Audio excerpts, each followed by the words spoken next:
दिमागी संतुलन खराब हो चुका है या फिर अहंकारी पुरुष बन गया नीतीश? यह दोनों बात, आपका दोनों में दम है कहीं ना कहीं से।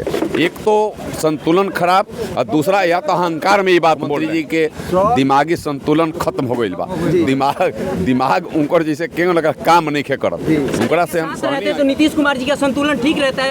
अन्य जनता का कहना है और जैसे ही महागठबंधन के साथ आरजेडी के साथ उनकी सरकार बनती है तो दिमागी संतुलन खराब हो जाता है। वही जैसी संगत से गुण होता है, संगत से गुण जात। चैनल के माध्यम से देखे वाला तमाम श्रोता के तरफ से महाराजगंज के लोकप्रिय सांसद जनार्दन सिंह सिग्रीवाल जी के धनतेरस, दिवाली, छठ पूजा के हार्दिक शुभकामना बा।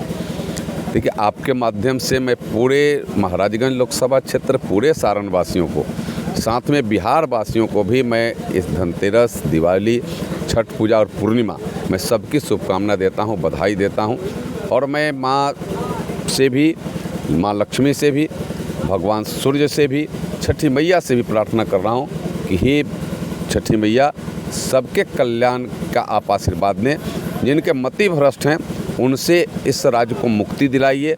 मति भ्रष्ट वाले लोग भी हैं, कभी माताओं बहनों के बारे में अब शब्द प्रयोग करते हैं जिससे शर्मसार यह राज्य हो रहा है, देश हो रहा है।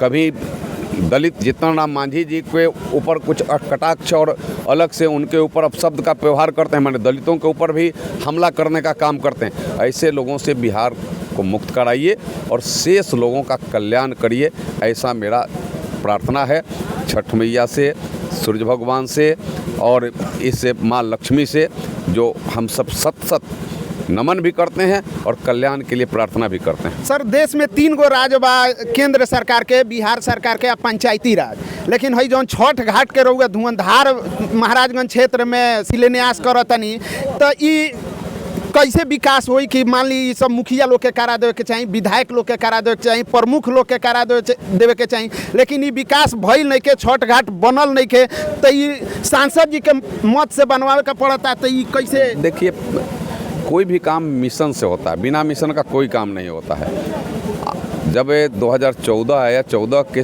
पहले इससे देश के करोड़ों परिवार को बिजली नहीं थी, हजारों गांव तक बिजली नहीं गई थी। उसमें एक यह भी गांव था जहां बिजली नहीं थी 14 के पहले। रोड के जगह गड्ढे थे, लोगों के घर में शौचालय नहीं थे, पीने के शुद्ध पानी नहीं थे, एक अमन चैन का वातावरण नहीं था। लेकिन मोदी जी ने उसको मिशन में लिया। आप सबको ध्यान में है कि लाल किला से बिजली के लिए चर्चा मोदी जी ने किया था। घर घर में स्वच्छता मिशन के माध्यम से हर घर में शौचालय बने, इसके लिए उन्होंने मिशन से लिया था। हर को घर बने, प्रधानमंत्री आवास के तहत देश में रोडों का जाल बिछे, इसके लिए उन्होंने मिशन मोड में लिया था। और गरीबों का कल्याण हो, इसके लिए उन्होंने रात दिन प्रयास किया था। मेरा भी वही प्रयास है। मुझे ध्यान में है कि जब मैं 14 में एज ए MP जीत करके आया तो पूरे क्षेत्र में, आप आज कह रहे हैं, आज तो मैंने हज़ारों जगहों पर मैंने घाट बनवाया, 1-2 जगह नहीं, हज़ारों जगहों पर मैंने घाट बनवाया। ठीक है कि MP का क्षेत्र बहुत बड़ा है, एक समुद्र के जैसा है, 3600 गाँव है जी। अब 1-2 गांव नहीं, अब जोड़ दीजिए, हम लगातार भी चलते हैं तभी कुछ ना कुछ बचा ही रहता है। लेकिन हजारों तक हमने बनाया। कोई आज पंचायत ऐसी खोज करके नहीं लाइएगा जहां कोई ना कोई काम प्रधानमंत्री के निर्देशन पर, उनके आशीर्वाद से महाराजगंज लोकसभा क्षेत्र में सांसद निधि से नहीं पहुंचा।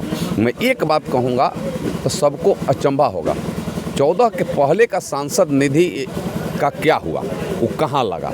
उस समय भी इतना ही पैसा मिलता था। आप जरा अपने पंचायत में देखिए कहीं लगा हो, प्रखंड में देखिए कहीं लगा हो। आप एक बार देख करके बताइए कितने जगह वो पैसे लगे। अगर पैसे नहीं लगे तो पैसे क्या हुए? वह तो जनता का पैसा है। हमको उतना ही पैसा मिला है तो हर पंचायत स्तर पर हम पहुंच गए हैं। लेकिन उस समय के पैसे अगर लगे रहते, जो लोग 17 साल 18 साल लोग सांसद के रूप में यहाँ रहा, वह पैसे सब क्या किए? लोग जनता के साथ लोगों ने धोखा किया है। जनता के पैसे गाढ़ी कमाई के और उनके विकास के साथ लोगों ने खिलवाड़ किया है। यह एक बहुत बड़ा प्रश्न इस क्षेत्र के लोगों के सामने है। और वैसे लोग जब आते हैं, खास कर महागठबंधन के लोग, तो उनसे यह पूछना चाहिए कि आप महागठबंधन के यहाँ सांसद थे 14 के पहले, उनके पैसे कहाँ लगे? जनार्दन सिग्रीवाल जो एनडीए के हैं, नरेंद्र मोदी जी के आशीर्वाद से यहाँ तो उनके यहाँ काम नहीं दिख रहा तो वहाँ दिख रहा है, वहाँ नहीं तो वहाँ दिख रहा है, एक जगह नहीं तो दूसरे जगह दिख रहा है। उनके काम तो दिख रहे हैं, सब जगह जाना। इतने दिनों में अगर कोरोना नहीं रहता तो मैं पहुँच गया रहता, लेकिन 3 साल कोरोना में यह पूरे काम आपको दिखेंगे। तो 24 जब चुनाव होगा तब तक 7 साल का काम दिखेगा।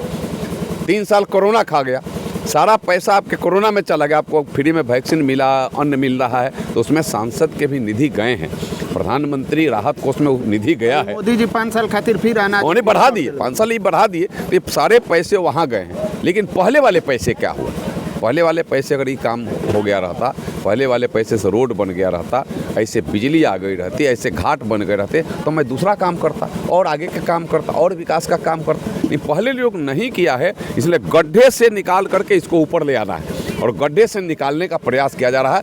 आने वाले दिनों में सब जगह विकास जिस तरीक़ा से रफ्तार पकड़ा है, सब जगह विकास फैलेगा। हर घर में आज मोदी हैं, कोई ऐसा घर परिवार नहीं है जहां भारत के संचित निधि से पैसे नहीं जाता है। आज जो गाड़ी भी देता है मोदी को, वह भी अगर किसान है तो किसान सम्मान निधि ले रहा है, कुछ नहीं है तो कोरोना का सुई लिया है, कुछ नहीं है तो आज उसको अपने राशन कार्ड पर अन्न ले रहा है, कुछ नहीं है तो बिजली ले रहा है। ये सब नरेंद्र मोदी जी की वजह से ले रहा है। 2000 से रहुआ बिहार के राजनीति में विधायक रहनी, मंत्री भैनी, ओकरा बाद आज लोकसभा के सांसद बनी। राउर मत का बा जनसंख्या नियंत्रण पर? देखिए, जनसंख्या तो नियंत्रण हो कहीं के चाहिए। जनसंख्या के नियंत्रण में तो सबके एक भाव बा कि जनसंख्या नियंत्रित रही तो फिर देश अभी और आगे बढ़ रही। लेकिन इतना भी जनसंख्या में भी देश में कहीं कोई समस्या न रहे, रात दिन नरेंद्र मोदी जी प्रयास करता रहन। एकरा वजह से, एकरा कारण हम अपना क्षेत्र के तरफ से नरेंद्र मोदी जी के हृदय से बधाई करता नहीं, सत उनके आशीर्वाद, स्नेह और यहाँ के सहयोग के हम कामना करता नहीं। ये जनसंख्या नियंत्रण पर बिहार सूबे के मुख्यमंत्री जो बयान देले बनी वो पर रहुआ का कहे? मुख्यमंत्री जी के दिमागी संतुलन खत्म हो गई बा। दिमाग उनकर जैसे क्यों लगा काम नहीं खे करत, उनकरा से हम कहनी है 40 को सीट लेकर दिमागी संतुलन खराब हो चुका है या फिर अहंकारी पुरुष बन गया नीतीश? यह दोनों बात, आपका दोनों में दम है कहीं ना कहीं से। एक तो संतुलन खराब और दूसरा या तो अहंकार में ये बात बोल रहे हैं। बीजेपी के साथ रहते तो नीतीश कुमार जी का संतुलन ठीक रहता है, अन्य जनता का कहना है। और जैसे ही महागठबंधन के साथ, आरजेडी के साथ उनकी सरकार बनती है तो दिमागी संतुलन खराब हो जाता है। वही जैसी संगत से गुण होता है, संगत से गुण जात। संगत एक बहुत बड़ा चीज़ है, खान पर का असर पड़ता है, रहन सहन का असर पड़ता है, एक दूसरे के साथ बैठने उठने का असर पड़ता है। अगर कहीं संत और महात्मा के साथ, अच्छे लोगों के साथ आपका बैठकी और आपका साथ हो, कोई विकास करने वाले के साथ, कोई देश के बारे में चिंता करने वाले के आपका साथ हो, तो आप हमेशा देश के बारे में सोचिएगा। लेकिन कहीं लूटने वाले के बारे में सोचिएगा तो फिर आपका दिमाग भ्रष्ट हो जाएगा। 40 गो सर सीट लेके हुआ के खुद मुख्यमंत्री बानी, लेकिन जीतनराम मांझी के हुआ के कहतन कि हम तारा के मुख्यमंत्री बना देंगे। फैक्ट्री तो ना है ना, वो कोई जीतनराम मांझी मुख्यमंत्री का पद कोई फैक्ट्री में नहीं बनता है। मुख्यमंत्री का पद तो राज्य की जनता जब वोट देती है, एमएलए चुने जाते हैं, एमएलए चुनते हैं, इसलिए उनका घमंड है, अहम है उनका। धन्यवाद सर।